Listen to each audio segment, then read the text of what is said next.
who is in the mathematics department at Vanderbilt University, and the topic is the story of the Black Panther Party. And Dr. Farley, before we had our first commercial break, you were giving us sort of a summary, an overview of the story of the Black Panther Party. And let's continue that by allowing you during this second segment to talk about the significance of that party. Why was that party important? And let's do it perhaps to talk about the social significance. I think you've already alluded to some of the things that the party was involved in, but in a more organized fashion as a mathematician, let's have you to talk about the social significance of that organization and then perhaps say something about the political significance of it.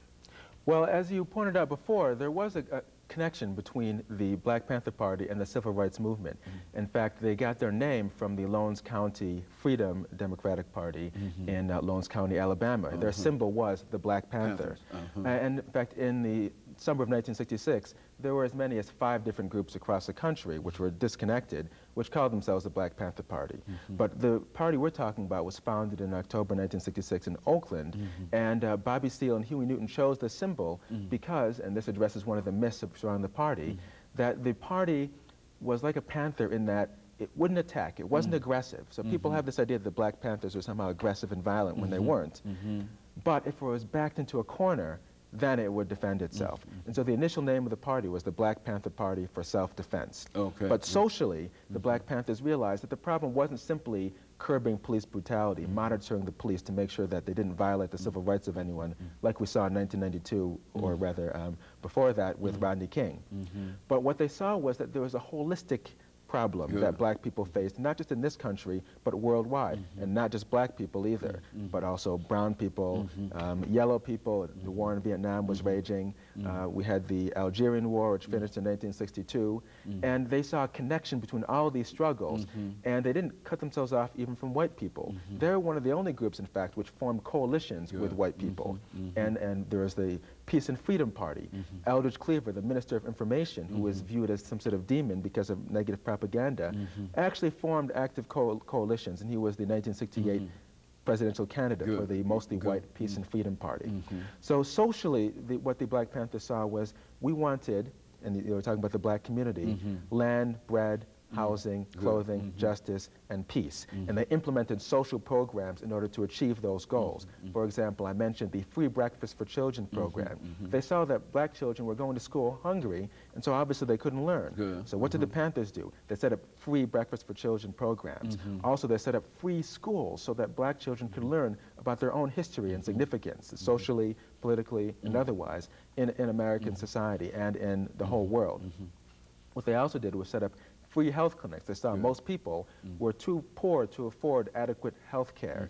Even today, over 40 million Americans do not have health insurance. They set up free health clinics. In fact, many of the social programs that the Black Panthers implemented were taken over by the government, even though certain forces in the government, in particular J. Edgar Hoover, the FBI director, were trying to broadcast negative propaganda, untruths about what the party really was and what it's all about, which we need to correct today.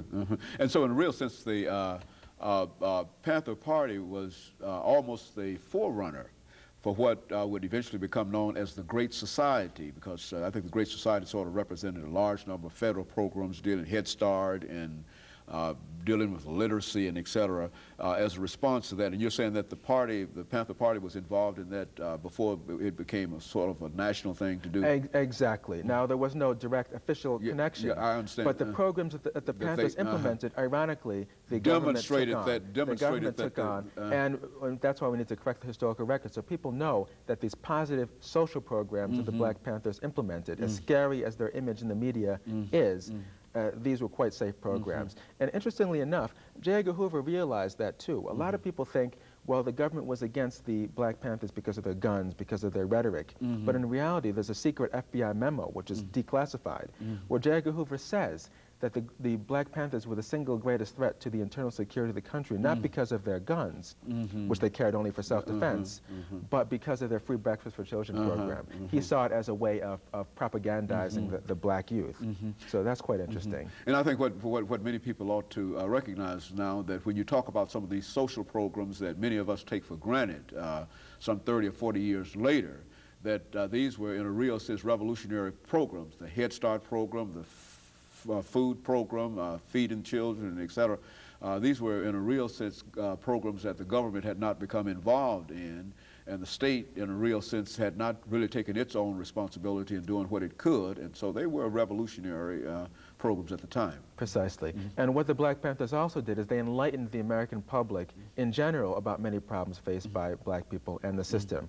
For example, the whole problem of poverty. They took poor people, they gave them free groceries.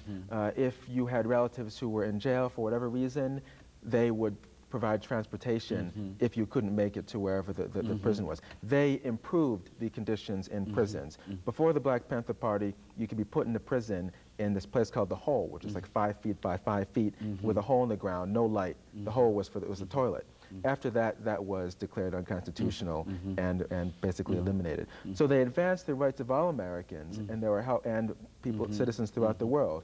They were viewed on par with the leaders of other countries, not in America, but in other countries. Huey Newton, the co-founder of the party, was meeting with the premier of China, Zhou Enlai, and was meeting with some of the leaders of Algeria, and was really regarded on that level. So internationally, the Black Panther Party gained respect. And I knew students at Oxford who studied the Black Panther Party in high school, but probably in America, that doesn't happen in any school, and that's what we need to correct. Something like in the Bible, it says how a prophet is not honored in his own country. Very good. You know, in a real sense, when we talk about the politics that the party was involved in, did it have any real political impact on the whole process? And of course, that's a question that we've given you 1 minute to answer.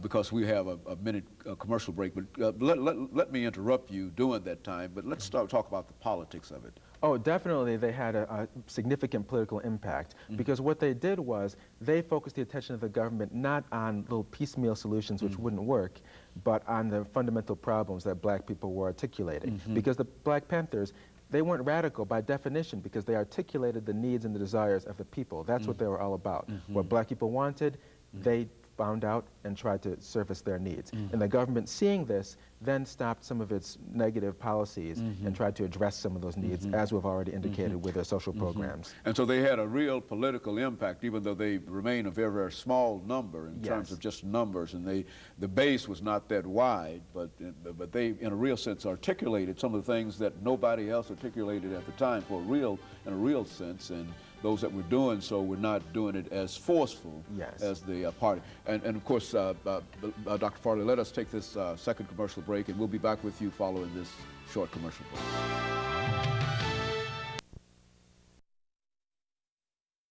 Dr. Jonathan